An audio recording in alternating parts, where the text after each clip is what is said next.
नमस्कार। आज हम कक्षा 10वीं के अध्याय 2 का पद क्रमांक 6 का अध्ययन करेंगे। इस पद में कवि तुलसीदास लिखते हैं कि कहेऊ लखन मुनि शील तुम्हारा, कहो नहीं जान विदित संसारा। मात पित ही उरीन भय नीके, गुरु ऋण रहा सोचु बड़ जी के। सो जनु हमरे ही माथे काडा, दिन चले गए ब्याज बड़बाडा। अब आनिए व्यवहारिया बोली, तुरंत देऊं में थैली खोली। सुनी कटु वचन कुठार सुधारा, हाय हाय सब सभा पुकारा। भृगुवर परसु देखाव मोई, विप्र विचारी बचो नृप द्रोही। मिले न कबू सुबट रन गाडे, द्विज देवता घरे के बाडे। अनुचित कही सब लोग पुकारे, रघुपति से नहीं लखनु नेवारे। लखन उत्तर आउति सरिस, भृगुवर कोप कृषानु। बढ़त देखी जल सम वचन, बोले रघुकुल भानु। उक्त पद की व्याख्या से पूर्व शब्दार्थ ध्यान में करते हैं। शब्दार्थ में जैसे शील यानी मर्यादा, को नहीं जान विदित संसारा। विदित का अर्थ होता है जानना या जानता है। मात पिता ही उरीन भय नीके, भय यानी हो गए, और नीके का मतलब होता है अच्छे से या पूरी तरह से। गुरु ऋण रहा, यहाँ ऋण शब्द आया है। यह ऋण जो शब्द है यह तद्भव है और इसका तत्सम होता है यह ऋण, और कर्जा अर्थ है इसका कर्जा। गुरु ऋण सोच बड़ जी के, सो जनु हमरे ही माथे काडा। माथे मडना। दिन चली गए ब्याज बड़बाडा। चली गए यानी चले गए हैं, ब्याज बड़बाडा। ब्याज का मतलब तो होता है सूद, ब्याज यानी सूद। अब आनिए का मतलब होता है लाइए। व्यवहारिया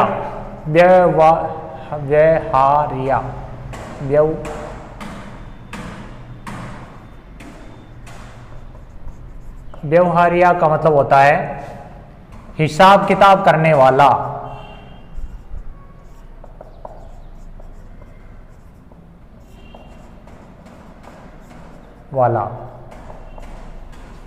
तुरंत देऊं में थैली खोली। सुनी कटु वचन कुठार सुधारा। कटु यानी कड़वे,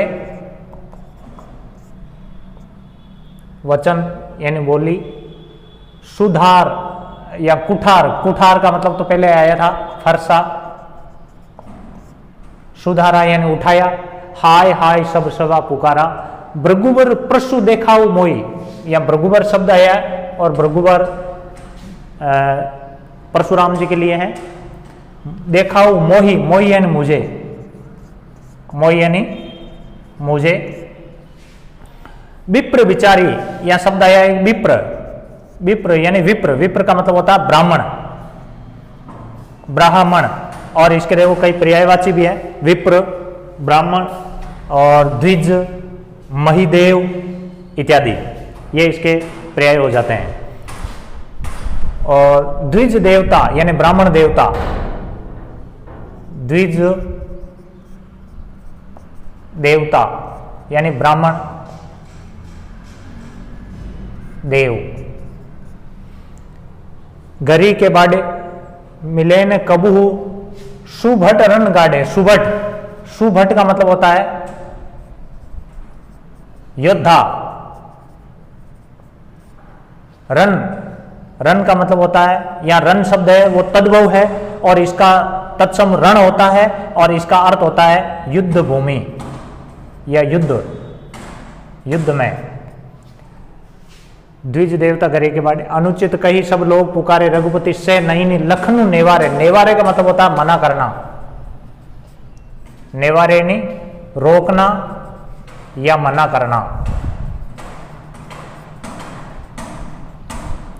अंत में लखन उत्तर आहुति सरिस। सरिस का मतलब के समान, आहुति, आहुति का मतलब यज्ञ सामग्री, आहुति अग्नि भड़काने वाली सामग्री।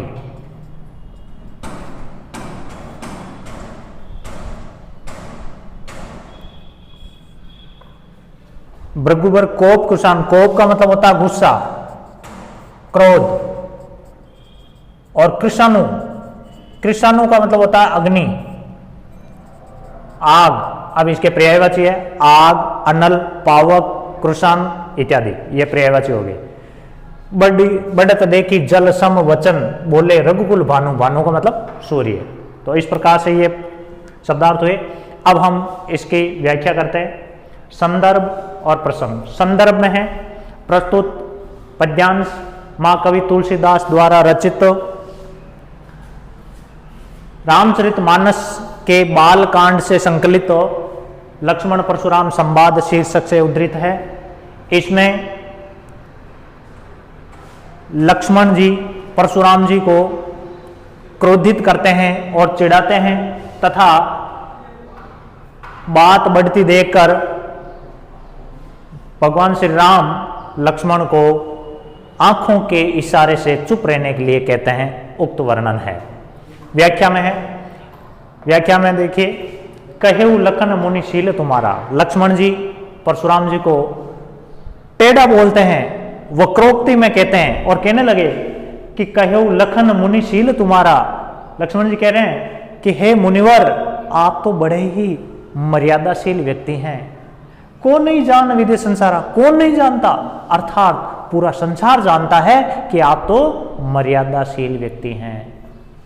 मात पिता ही ऋण भय नीके, यानी आप माता पिता के ऋण से अच्छी तरह से, पूरी तरह से ऋण मुक्त हो गए हैं। परंतु गुरु ऋण रहा सोचू बढ़ जी के, परंतु गुरु का ऋण अभी भी आप पर है और यह सोच करके आप बड़े चिंतित हैं।